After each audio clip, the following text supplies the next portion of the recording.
Now back to the more interesting topic at hand, which is the future of the BBC licence fee. As you all know, in the run-up to the general election, Boris Johnson told an audience that he was looking at, in quotes, abolishing the licence fee. And earlier in the summer of 2019, the TPA found in polling that almost 70% of working class taxpayers want to scrap the TV tax, which was a full 28 percentage points higher than support among the middle class cohort. And some of you may know that TPA has also launched an Axe the Tax campaign, as we think the licence fee model is outdated and in need of an overhaul. And a part of that campaign is, of course, the decriminalisation of non-payment of the licence fee. Nicky Morgan recently launched a consultation on that issue, and we intend to respond, and we want those who think non-payment should be decriminalised to join us in doing so. And on your chairs, you'll see information on how you can do that with the TPA's support. It's all accessible through our website, taxpayersalliance.com/BBC_consultation, but an annoying pop-up will get to you before you get to that page anyway. So to tonight's discussion, which is on a general view of the future of the licence fee, I'm thrilled to be joined by two distinguished guests who will have lots to say on the issue. First, Sir Robbie Gibb, former Director of Communications at Number 10 and former Head of BBC Westminster, and he'll be interviewed this evening by Mark Wallace, the Chief Executive of Conservative Home and, of course, a former Campaign Director of the Taxpayers Alliance. We're at an interesting crossroads. The BBC is under pressure from modern broadcasters that utilise technology to stream content on demand. So how can the BBC adapt to the 21st century and new models of broadcast? Mark will explore that and a lot more, I'm sure, with Sir Robbie, who's going to have a unique insight of working in the BBC and dealing with it in government. And then we'll have time for questions, of course, but for now, Mark, over to you. Thank you very much, John. Thank you also for that very kind invitation to be here this evening. Thank you all for coming, and thank you for that very kind introduction. As you've noted, Robbie Gibb is now Sir Robbie Gibb, a Knight of the Realm. John Bercow still isn't in the House of Lords. Those two facts, the second fact has nothing to do with the first. I just enjoy saying it out loud in public places. But really, let's get started. Get down to brass tacks. You're aware, Robbie, of the TPA's campaign on this. You're aware of the salience of the topic.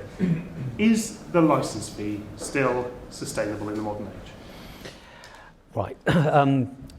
Firstly, I will take a position that is somewhat nuanced.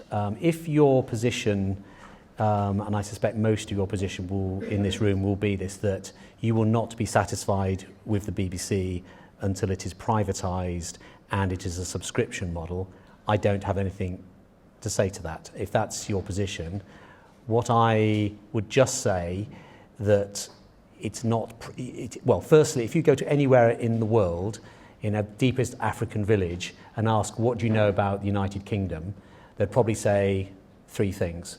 The Queen, David Beckham, news travels very slowly around the world, as you know, and the BBC. And to act in a way that at the end of the changes that some people support for purely ideological reasons, and you end up diminishing the BBC or driving it out of operation, I think would be incredibly unpatriotic position. Now, I just wanted to set out my stall personally. I'm a long-standing Conservative. I'm not a Chris Patten apologist type Conservative. I'm a proper Thatcherite Conservative that joined the BBC when I was in my 20s, having watched a programme on Newsroom South East, I don't think it exists anymore, about the NHS reforms that the then Tory government were introduced, that the reporter glibly described as privatisation. It wasn't a guest.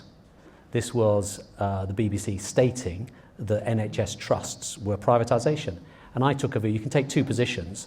I could have spent the last 20 years sniping from the sidelines, complaining that what's the BBC got any right to licence fee, or do what I did, is set about joining the BBC to put the case for impartiality, which I will return to ad nauseum over the evening, to say that the only justification there is for a licence fee is if for the BBC it to be a public sector broadcaster that provides something that the market is not providing, and that is impartial coverage. One final thing to get off my chest, because I don't forget to say it. If you, at the moment, one of the main arguments for the licence fee, and when I say licence fee, it's not just a publicly funded entity, it has to be universal. It costs less for the individual's licence fee for all the services that the BBC provide, less than it costs to subscribe to a tabloid newspaper every day. And just think about that. Just parking the ideology, which I've asked you at the beginning, just park that for a moment. Just in terms of value for money, for what you get. Because everybody pay, you get BBC 1, 2, 3, 4, News Channel, BBC Parliament, CBeebies, CBBC, the iPlayer, one of the best accurate websites in the world, 32 local radio stations, Radio 1, 2, 3, 4, BBC Alba, come back to that if you wish, three national networks and 12 regional centres. So just purely on the issue of value for money, the current system works. If, as my final point, then we can move on to other questions. If you had a subscription model, by the way, the current technology doesn't allow for that. The Freeview doesn't allow non-payments to be turned off. But let's say you were able to have a system, and let's say half the population chose to subscribe to the BBC. So for those half that subscribed, if half didn't subscribe, if they were going to have the same level of service, the licence fee, the charge would be doubled. For the other half, a huge chunk of them would have suddenly not having the BBC that they have enjoyed all those years, but have chosen to make a decision not to pay for it for whatever reason. And I suspect it will be a lot of elderly people that make this decision.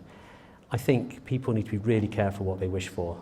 And I'm not saying there aren't room for reform. I've got all kinds of things to say about that, but that's my opening position. Value for money, international brand, and be careful what you wish for. So there's an awful lot of things in there, but to try to pick through them, I mean, technologically speaking, in terms of a changing media landscape, in terms of a media landscape in which really the hallmark of all the growth areas in the media is one of choice and individualisation and building the kind of service that you might want to have rather than having, say, the idea of other media outlets having an official called a controller, for example, is quite emblematic in some ways. Isn't the case really that the licence fee just doesn't fit in the modern age? I mean, there used to be, the arguments you're talking about, there used to be a radio licence. It would be peculiar now if we had a radio licence, so we get all these radio stations to own a radio that you can turn on. You must pay a licence that will go towards the BBC. That would seem anachronistic, isn't it? Well, somebody has. Well, just take the radio. Who's going to pay for the radio? You can't stop people tuning who don't pay. So you'd have to have advertising, and all the analysis. If you had advertising on the BBC, you would destroy ITV overnight. Now, it's quite clear that if no one would come along and invent the BBC from where we are. I'm taking a pragmatic position. We have the BBC. It does what it does. It provides a service at a very, very low price. And the technology is not there to provide the opt-in service, even if you wanted that. In the current infrastructure, but it's what 10, 15 years since the whole infrastructure of delivering BBC television was changed to go digital to provide things like Freeview. You could do a switchover again, could you not? So most of the technological solutions require internet access, and I'm sure people here are all on high-speed internet and Wi-Fi, but a lot of the population choose not to. My mother is not on the internet, wouldn't dream of being on the internet, and she would basically be deprived from having BBC services.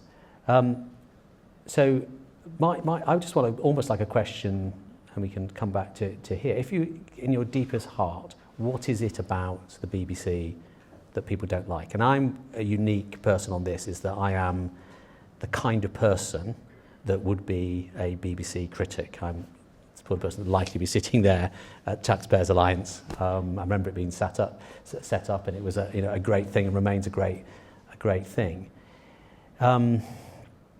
I think it comes down to two things. One is, I think it's the issue of BBC bias, and it's that I would say the main problem that the Conservative Party and conservative-leaning people have had for a long time is it's been news, it's been attitudes to immigration, it's the wokey type drama scripts, and the fact that the comedians are always from the same perspective. All those areas, I think, are a major reason why people are concerned about the BBC.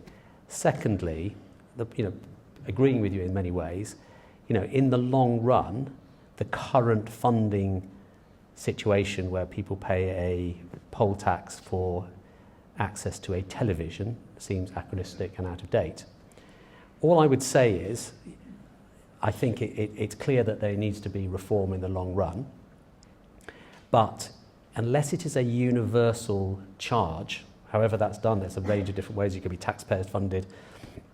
You would have all the problems that I mentioned, is that you would basically kill and destroy the BBC in its current form.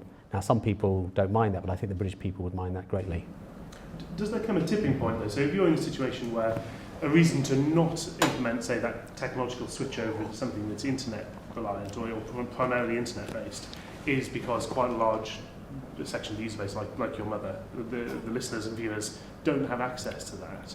Does there become a tipping point where the number of people, for example, who are currently accessing BBC services without paying the licence fee, perhaps more likely to be at the younger end, people using, ironically, the internet to do so, that group starts to outnumber the presumably diminishing number of people who don't have internet access, for whom, which is the current justification for keeping the system as it is? So there's lots of sort of misinformation about the usage of young people of BBC services. I think when you ask people, do you watch the BBC, they often think of BBC One. I think the statistics are that 91% of the public consume some BBC content every week. So it does have wide reach. But it's a bit like a discussion that used to have in the Conservative Party about education or the National Health Service. You can, as the right and free marketeers, have only one solution to all public service issues, and that is how quickly you can get the public out of using public provision into the private sector. Well, I think there are lots of things that, and as we've seen from this government and previous Conservative governments, that actually conservative thinkers and people from the right have a lot to say about how public services are run in the state sector. We've seen the transformation of schools and the health service whilst remaining in the public sector. So what I would like to happen, I would like to see significant reform of the BBC in two main ways. One is in relation to impartiality. My view is that unless you prioritise impartiality across everything you do, and I mean by priority, it can't take second fiddle to breaking a story. It is the number one thing you do. So it means that commissioners for drama, commissioning in comedy, and of course across all news outlets are thinking the whole time about impartiality. I'll give you a sort of a micro example of where unintentionally, the BBC and other broadcasters can slip up. The BBC have a Freedom of Information unit, and the Freedom of Information, they ask questions of government bodies, and they come up with some very interesting answers. And of course, once they get this original piece of journalism, they put it on the radio and television.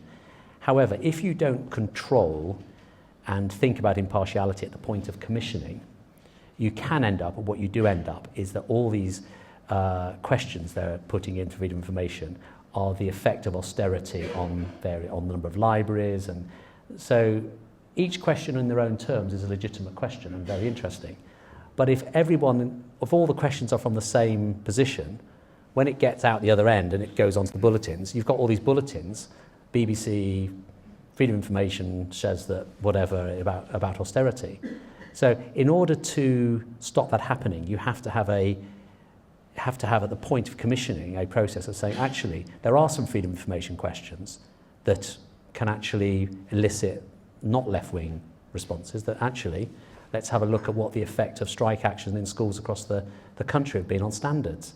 And let's make a correlation between days lost and standards. There may or may not be anything in that.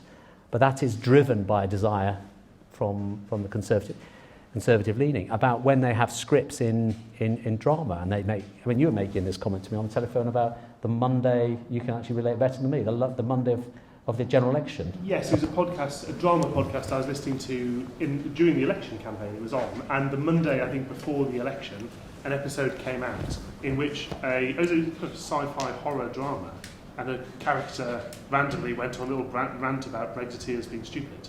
It's like a few days before the nation goes to vote, which would have, I think, even if you have concerns about the BBC aspect of BBC News sometimes, it would be pretty unimaginable to see a BBC correspondent. Right, yeah, absolutely impossible. The one, so there's the impartiality bit of it. The other part is having a long-term plan on the funding that moves towards 2027 when the Charter is up for a renewal, that looks at probably some kind of hybrid model, where I think, you know, I probably disagree with you and the Taxpayers Alliance, is I still think you need to have a licence fee, publicly funded, universal source of income for the BBC, and then perhaps you can cap it at a certain level, and then if the BBC need extra money, they can have some charged services on top of that. So I think it's called a hybrid model, and that is a way of moving towards more of a model that I think is sustainable in the long run.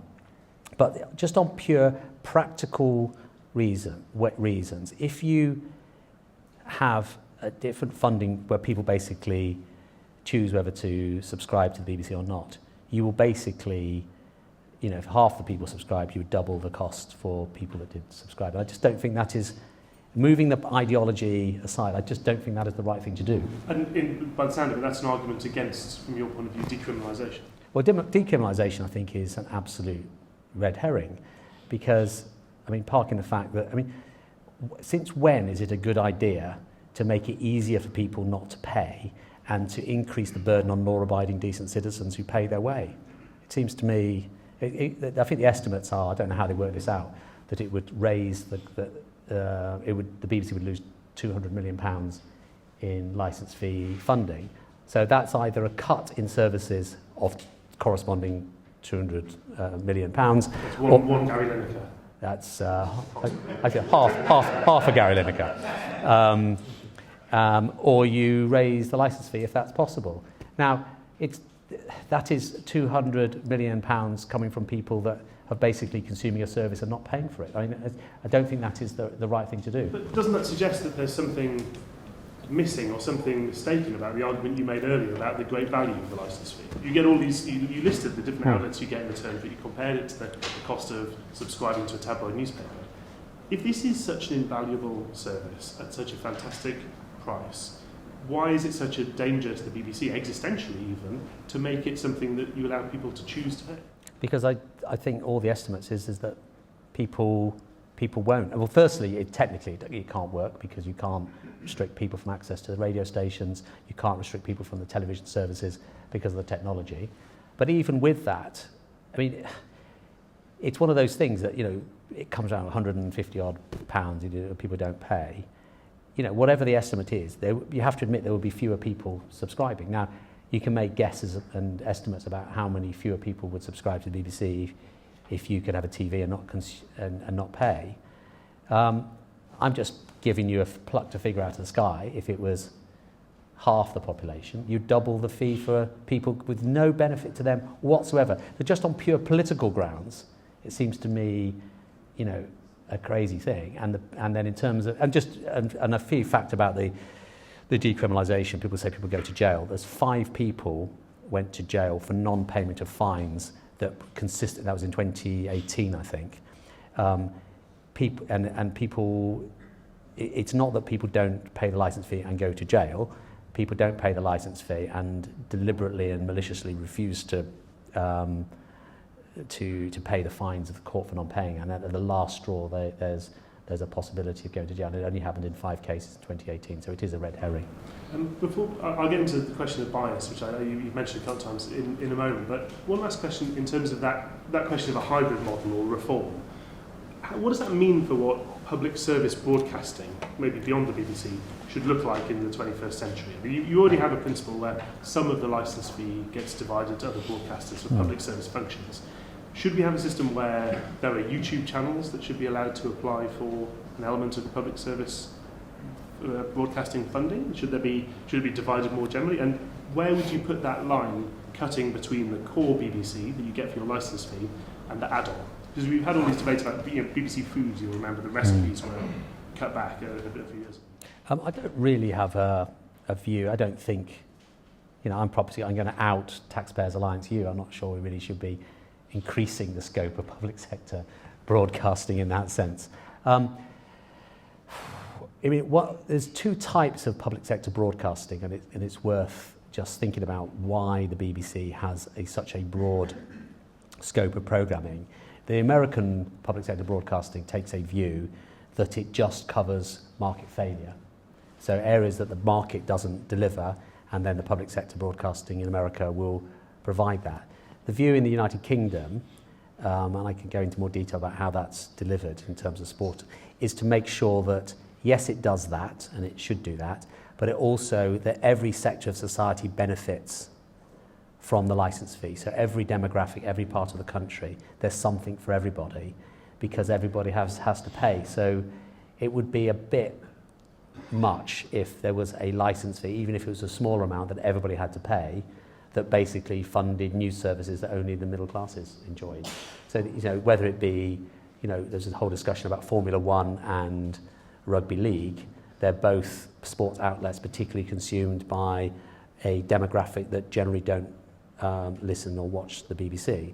And so that was very important to the BBC to make sure that they kept those two areas. So I can see the argument that you have a sort of very bare bones, to coin a Brexit phrase, public sector service. But I think it is better to have a service that the country can all think they've got a stake in, and you add on to the sort of the general, UK PLC. You've got a brand that is a good brand for the United Kingdom, particularly as we reach out to the world with soft power and try to make a way in the wider world post-Brexit.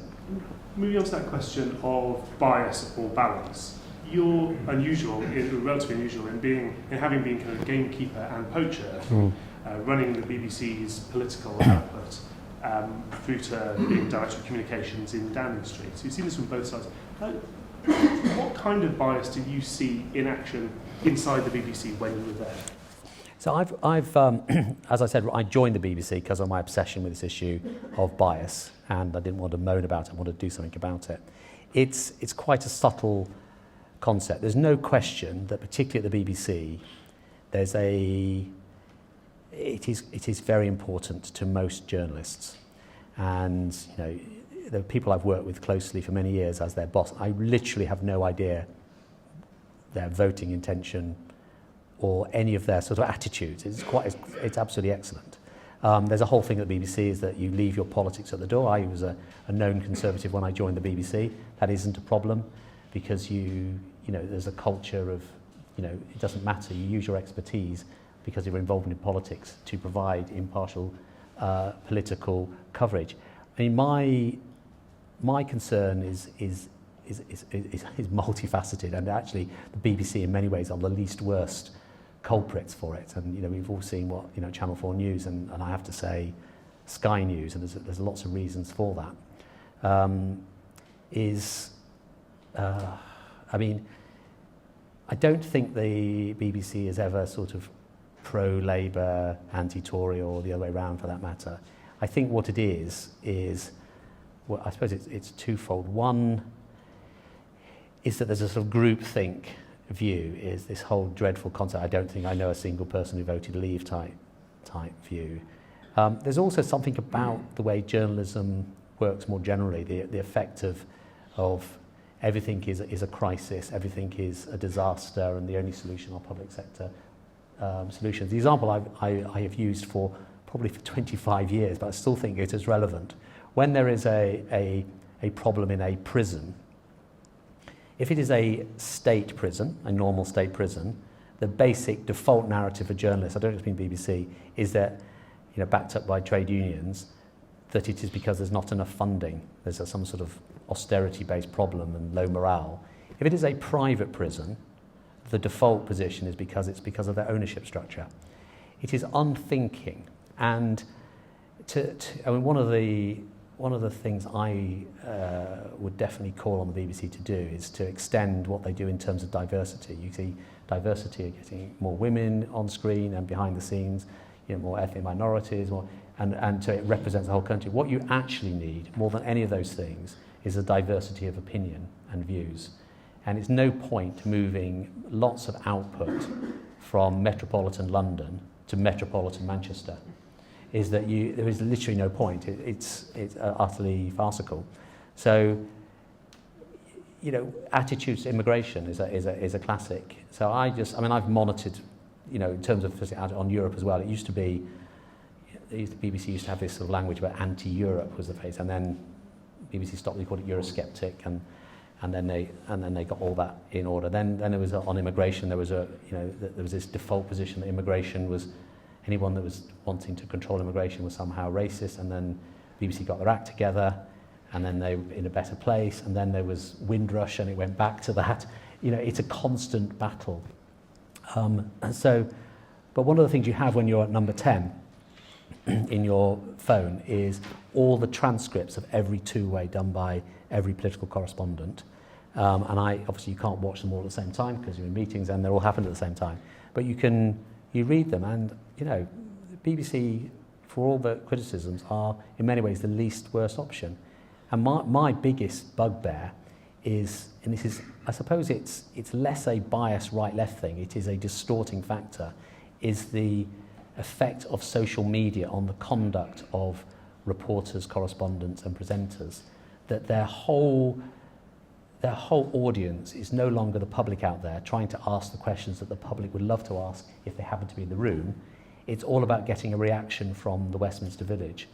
It's about the car crash interview. It's about being sneery and rude in interviews rather than asking the questions that the public want. I mean, just one other thing I did say when I was at the BBC, and I've said it when I was at number 10 as well, an interview has got to work for three audiences. It's got to work for the programme, of course. It's very important they get a good reaction for their programme. It's got to work for the audience, the public. It's also got to work for the politician. And if you got a situation that was happening like on the Today programme, well, it wasn't working for the politician. They couldn't actually get their message across. It wasn't working for the audience. It was only working for the programme, so they would have retweets. And I think this government are absolutely right to basically call them out on it. It's that kind of picture that you paint, which is something where it's not so much necessarily, it's not a kind of grand conspiracy of bias or an intentional kind of taking it one side or another, but a softer, habitual or cultural, in some ways social, and then reinforced by social media, kind of environmental factor. Is that harder to solve than a deliberate? If you had something that was a deliberate, intentional attack, might that be easier to take on and address than something which is more deep-rooted in the actual structure of the... I don't actually think it's difficult. When I was editor of Daily and Sunday Politics before my person, Rob Burley, took over and abolished them in a very spiteful way. But he's a truly great man. Is that during the Brexit, I want to tell you about the Brexit referendum. So I had a system with my output editors on these programmes, is that you write your running order and your scripts, and you put on a metaphorical Remain hat on and read it. And does it feel reasonable? If you're a Remain person, does that running order feel reasonable? Not one Remain story, one Leave story, but does it feel fair if you're... And then take the Remain hat, put a Leave hat on. Does that now feel fair from the other perspective? And if it doesn't, change it. And there's all kinds of things, loaded language, cliff edge, all these type of, just don't do it. Because here's a revelation.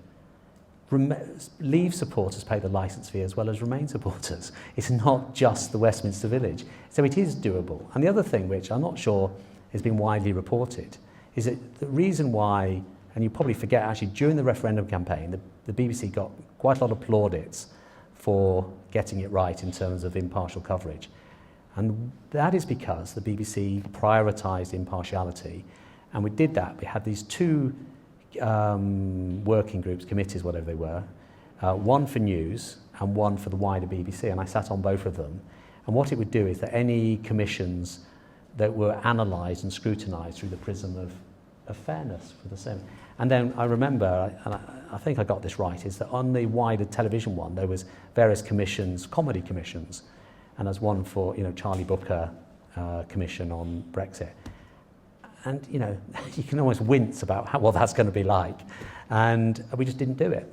And so, you can do it, but only if you prioritise it. If you just have it as part of the mix, is that you nod in the direction.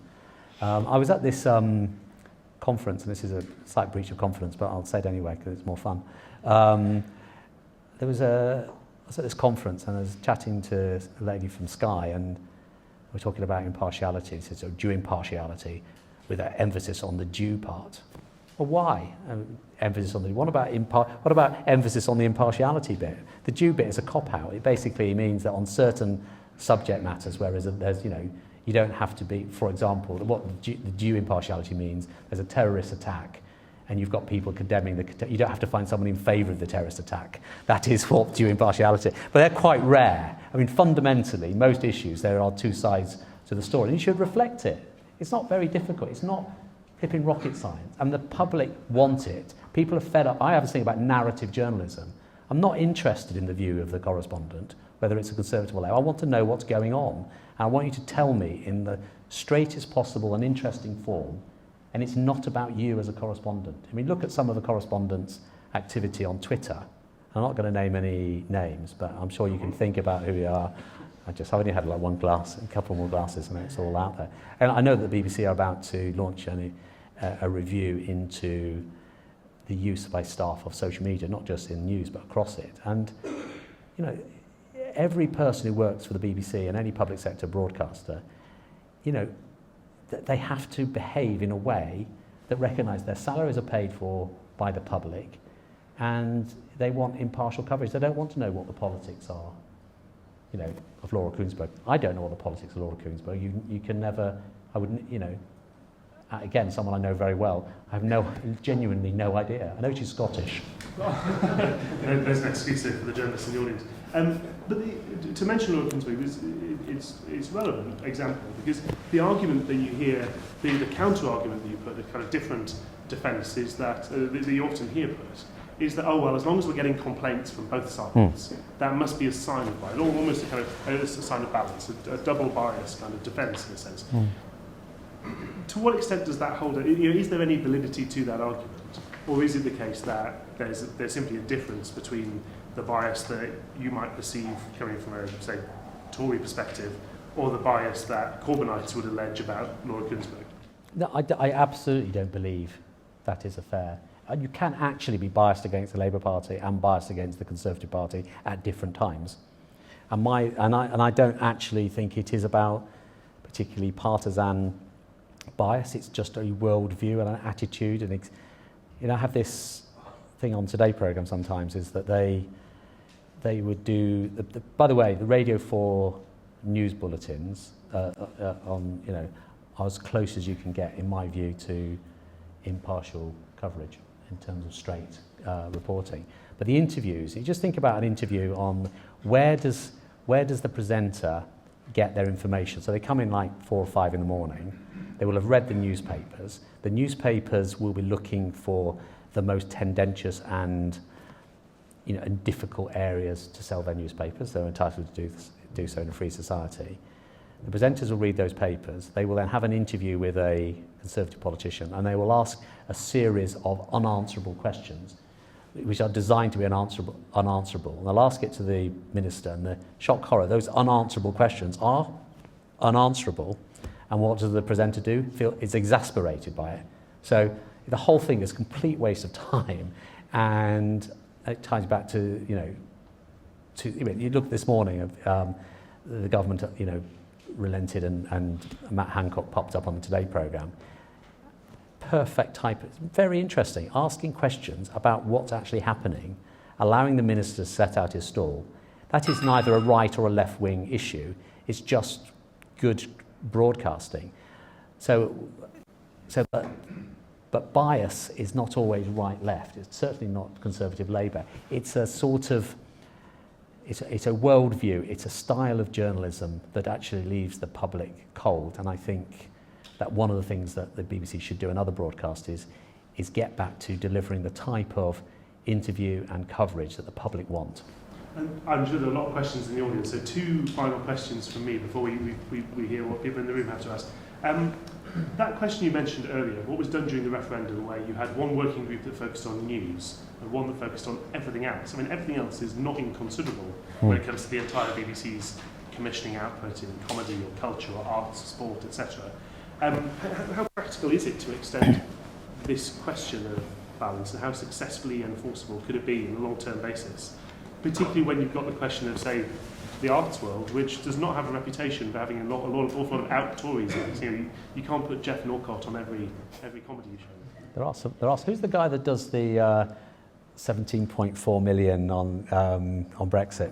I can't remember his name. A bit crude, probably, for public sector broadcasting. We'll see it later. Well, I don't quite understand why drama insists on injecting politics into it. If you watch some of the brilliant American dramas, Breaking Bad, they don't have a certain line in there, something about Trump, do they? It's just about the drama.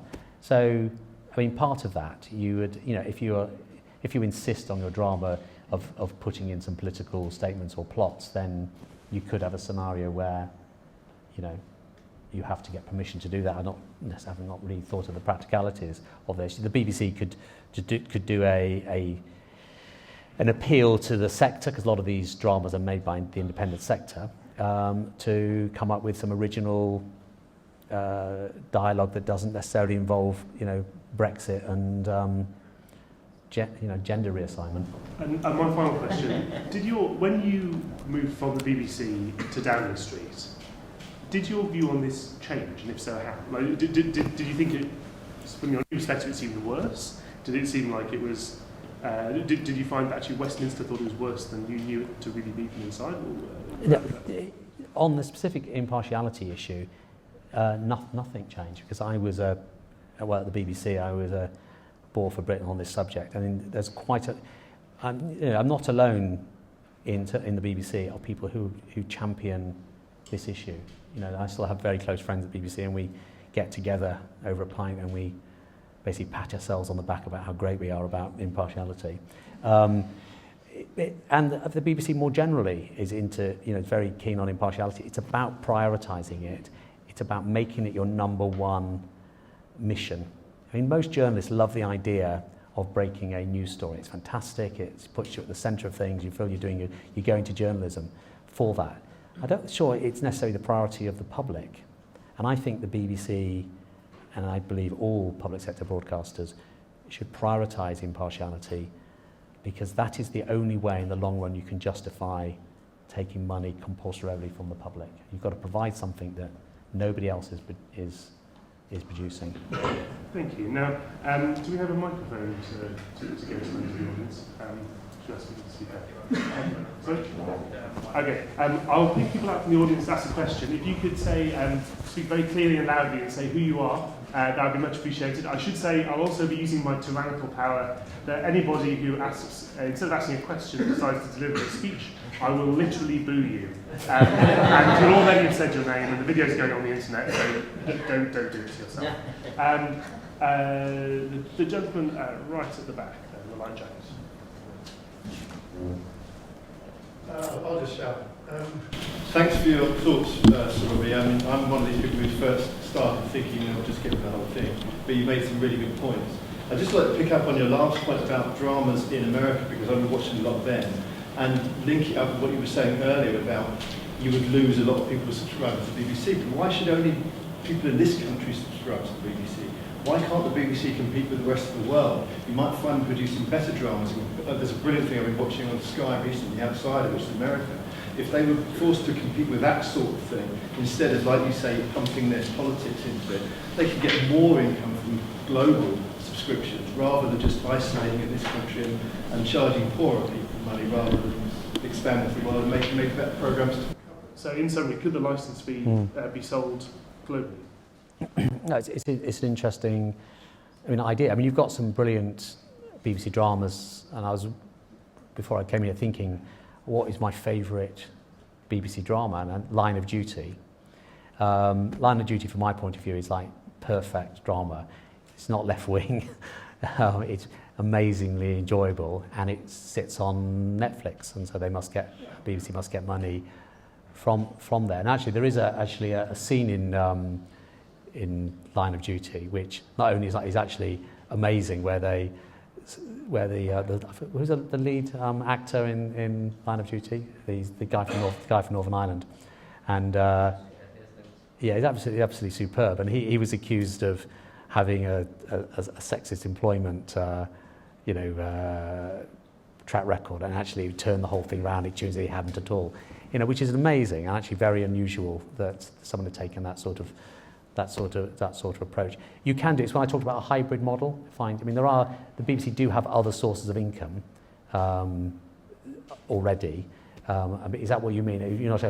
A world license fee that we could go around charging the world compulsory license fee? I don't think it would be. Well, yeah, specifically, I've been a couple of years ago in South France, or on the list of cricket game, but I couldn't, because even though I paid the license, I was cheering, not because I was in France.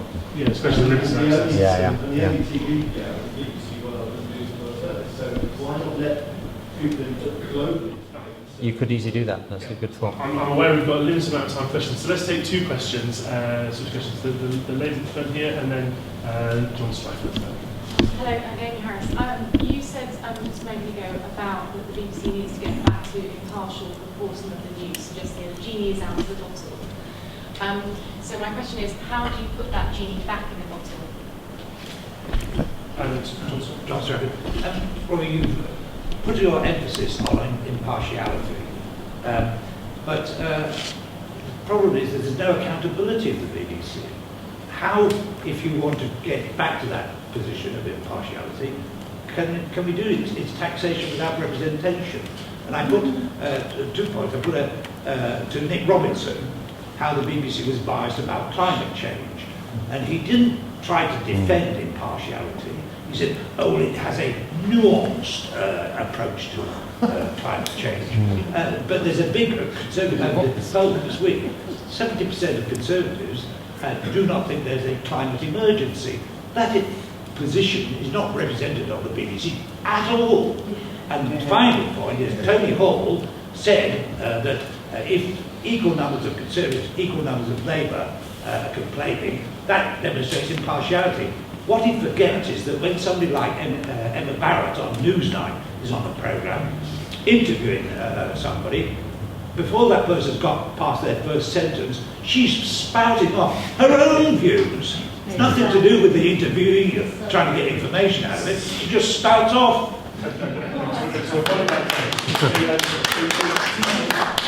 Two very related questions there. How They are, yeah. do you genie back in the bottle? Once something like impartiality is in trouble, how do you restore it? And might accountability to, maybe even, should there be elections? If it's our BBC, should we get to elect the people who oversee it? So I actually think the BBC, is impartial. I think it is let down by individuals. I don't want to name names, but let's just take Chris Mason or Adam Fleming. These people are just want to tell you what's going on. Ian Watson. I don't want to name too many because it looks like everybody else are biased. I don't think that at all. Yeah, exactly. So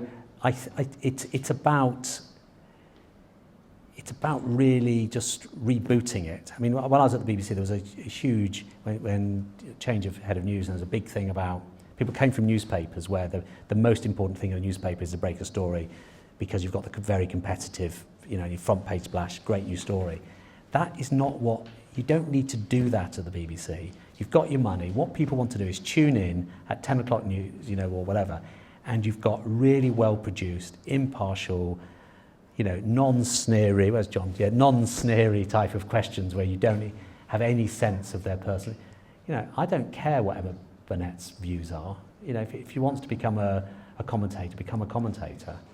So in relation to the trouble with the accountability issue in the way that you suggested is to try to make it, it needs to not be a political, it mustn't be, people must be fearless when you do your broadcasting. To have it linked to elections I don't think would work. There is a board, and the board chairman is appointed by the Secretary of State in the government, so there is a connection. But there is a charter, and I think the government needs to, make it absolutely clear that, the new chairman coming after Sir David Clementi and the new Director General, that they absolutely put impartiality absolutely right back and not forget everything else. I mean, I was interested in your reaction. I talked about diversity, and you're getting rather sort of agitated by that. I can understand that. Is what actually I think, if I can suspect what your position is, diversity at the expense of getting the right person. You want the right person on the panel, not chosen, and that's absolutely right. But it is also important that the people that appear on screens and behind the screens represent the people that pay the licence fee. I mean, otherwise it's absurd. It's like something from the 1950s. And what was your other? You made another point. Oh, yeah, about the. Yeah, look, I absolutely 100% agree with you. I just don't think presenters should be doing those long spiels. They're there to ask the questions the public would love to ask had they had the opportunity to sit in front of Michael Gove. As I think it used to be, yeah. The kind of thing you get at Taxpayers' Alliance in conversation with the parents. So the gentleman here, and Jonathan Isby, moving right across the room. Hello, Andrew Schofield. Do you think there's a certain irony or even a poetic justice to the fact that 50 years ago, when I was a kid, and the viewers had no choice, and there were only 3 channels, the BBC fulfilled its public service obligations far better than today, the 21st century, when viewers have unlimited choice, and they're exercising that choice, and they're saying, no, we're going to go elsewhere because you're not, So I can see the irony. Shall I answer that one? Jonathan Isby, I'm unique in this room. I think actually probably unique in the world in that I've worked for both the BBC and the Taxpayers Alliance. Albeit I left the BBC in 2003. I wanted to ask a kind of a practical question actually about complaints. One of the things that I was fascinated by when I worked at the BBC was looking at the kind of audience logs of complaints that were made each day about programmes. And what struck me was actually how few people seemed to complain about issues of bias and so forth. I wondered, you've obviously worked at the BBC more recently than I have, what are those numbers in your experience, and how many complaints have to be made about a specific programme or incident for editors and senior people to take notice of them? And is there any value, or do you think it would be counterproductive for there to be almost coordinated efforts to make complaints about specific issues? So 2 questions there. One very broad. One, that question of the irony of the BBC perhaps getting less good in its public service element, just as competition has flourished. And secondly, from something that always unique Jonathan Isby, not necessarily your employment history, question about the complaint system. I think I'm right in saying that BBC journalists often directly, personally receive information about the complaints. Yeah, I'll discuss both of those. So in terms of so basically I think what's happened over this period of 50 years, I can't believe that you were a kid at 50 years ago, surely not, is that it's the Westminster Village churn, is that that journalists on broadcasting newspapers are sort of competing with each other, and the differentiation on social media and then what appears on broadcasting newspapers becomes less defined. That is a BBC person, that is a newspaper person, because it's a sort of, it's like a public choice thing. It's what are the motives for the individual? So the motives for the individual, what it's like when I don't know if you're on Twitter and you do a tweet and it gets retweeted. It's rather exciting and it's engaging, isn't it? And when a journalist, the BBC tweets something, the more tendentious you are, the more you get retweets and reaction. It's just a natural thing. I think that the trouble is it bleeds into the Westminster Village, and social media and competitiveness and careers all get mixed in. And actually, if I had it my way, I would have basically most broadcasters off Twitter and social media. I just don't think any business, it stops them focusing on the next bulletin. It's about them providing every twist and turn of every bit of story, and they keep getting themselves into trouble. And Jonathan's question about, so it's not the number. So generally what happens is very few people will complain about it. The Daily Mail or somebody will write a story about the complaints, and suddenly you've gone from 5 complaints to 5,000 complaints. So I have a sort of general view when I was an editor of the BBC, is that people that complain are broadly right, as my general starting position, because people don't go around complaining just for the sake of it.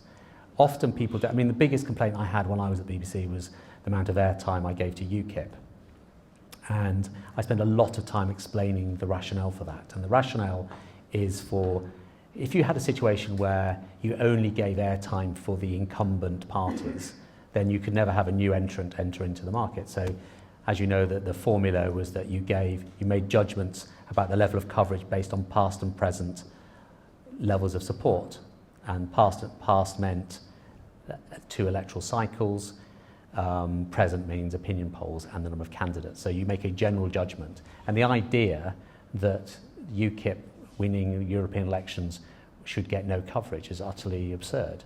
And that's, but people didn't understand that, and people would complain about that. So I'd spend a lot of time explaining that process. And I think that's also very important, that editors are open and transparent and treat licence fee payers with respect and courtesy, because they pay your wages.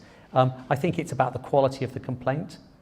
I think Ofcom should do more in terms of impartiality. I think they seem to have backed off quite a lot from that. It's quite often it's quite subjective, unless you have, to know this is a biased report. It's quite hard to nail it. You see it, you know it when you see it, but it's quite hard if you're mechanistic about it. And lots of the public don't really, they don't like the report. That's generally not necessarily means that the report should not have happened. But I was always very open to anyone that managed to get hold of me and complain about it. And generally I take a position as they're probably right. So the gentleman here in the blue check shirt and the gentleman. Hi, I'm Callum. Do you think the government's current communications approach towards the BBC is too aggressive and at risk of actually alienating rather than galvanising public support?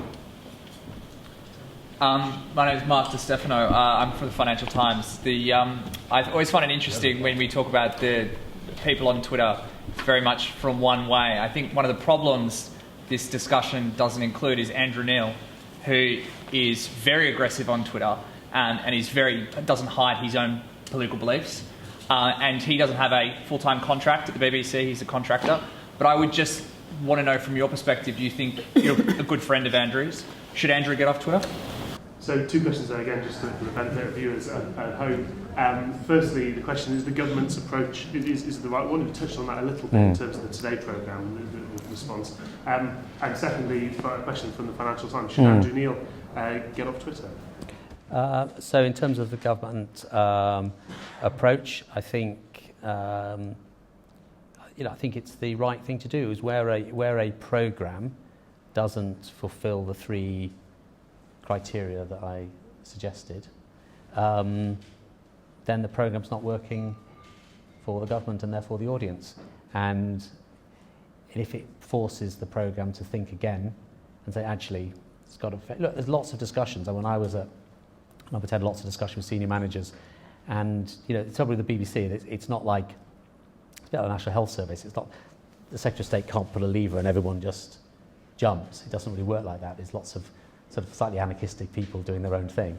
But I think I think it is right, and I think we will see, changes, in broadcasters as they'll need to do to attract the government to participate. And I don't think the government are trying to stop them asking tough questions. I just think they want to make sure they ask the questions the public want and allow them a fair hearing. In relation to the unique thing about Andrew is that you've got like hundreds and hundreds of biased journalists from the left, and people say, oh yeah, but what about Andrew Neil? The thing about Andrew Neil is that he is fearless from all angles. He will take on people from the right and from the left. He's one of the journalists that it's almost like an exception in relation to the level of work that he puts into his interviews. And you can't say that when he does his interviews with party leaders, when I was there in 2017, Theresa May got as tough a ride as Jeremy Corbyn, as Nicola Sturgeon. So he's well researched. It's not opinionated, and so I reject your premise. How about his, just to follow up on that, how about his Twitter content though? Because is he one of those people you were kind of talking about earlier where what he does on air could be completely within the spirits and rules of the BBC, but what he does online becomes a kind of different, it is a different thing. In that, even, I don't know his relationship to retweet-based dopamine, but that question of kind of the social media. Look, I mean, Andrew is a phenomena. He's a phenomena on air and on Twitter. So we're going to do the last two questions. There's been a very patient gentleman here on the aisle and the lady here. I've heard what you said about the variety and the value for money of what we get from the BBC's large repertoire. And yes, that's quite correct. That being the case, why is everyone so scared that in a competitive world they couldn't hold their own if they're that good a value for money? You also said that charging, it could be selective charging, a bit of a pick and mix, is not technically possible. I query that because when Freeview started, there was a thing called top-up TV. So I suggest if you wanted to do it, it could technically be done. Caroline Stroud, how do you convince me that the newsroom is not left-wing? The reason that I asked that was because over Brexit it clearly showed it was Remainer. When I left school many years ago, my first job was at the BBC, and whatever your position was, and I was just a secretary, you went to the BBC training school for a week, and it was dinned into you that the BBC was impartial. And also, everybody nowadays says if you want a job at the BBC, you go to the Guardian and look for an. Thanks, Caroline. Actually, the first of those questions was something I asked during the interview, so we'll fit in one more question. I think there was one down the front. Yes, John. Ken Worthing, what would you just say to a BBC that was about half its present size? I mean, does it, for example, need so many TV channels? Does it need all those local radio stations? Couldn't the private sector provide that? So can you convince Caroline, former BBC employee, that the newsroom really isn't left-wing, and does the BBC really need all of those channels that you listed earlier, or could it cover? I don't actually know necessarily what people's politics are in the newsroom, but I can imagine that there will be less Brexity than this room. Just guessing. Hard to imagine. Just, out there. Look, I mean, I believe in the diversity of opinion as well as the other sets of diversity that we're all more familiar with. Having people from different perspectives and different insights is important. But I think most important is prioritising. I'm going to get boring on this. If you prioritise impartiality and you just bang on about it in the way that you were describing back in the day, look, the BBC does go on about impartiality, and they do, but probably not enough, and it needs a sort of a reboot to bring it back. Now, just in terms of the scope of the BBC, I think it's just the second part of the question, by the way. My position about a hybrid is you can do additional services. So I actually do agree with you can do it as long as you keep the universality, which allows you to keep the price down. You could, I suspect. I mean, one of the sort of there's no reason why. Or just take the local radio. Local radio is really, really important speech. It doesn't provide the same as what the commercial local radio does. It's mostly speech, and that's one of the rules for the local radio. They're not just going to be playing songs, so they do speech that the private sector is not providing, and it is listened to by a lot of elderly and retired people in local communities and crucial ways of communicating. I don't think the private sector would produce, as they haven't done, that local radio. A lot of the BBC's services are interconnected, so some people say, well, why don't you close the news channel because you've got, massively expensive. The thing is that most of the costs are the news gathering. The newsroom makes news items for across the entire BBC range of output. So you don't necessarily, it's quite interconnected, which is the first point. Take Radio 1, which is one of the people cited. People, I don't listen to Radio 1, but I'm reliably informed that Radio 1 is not like Heart FM or Capital FM. It doesn't just play the same hits. It plays original new bands. And my understanding from those that know this type of thing, that a lot of new bands only make their break because of Radio 1. So it is important that the BBC do provide in all their services something that the private sector isn't producing.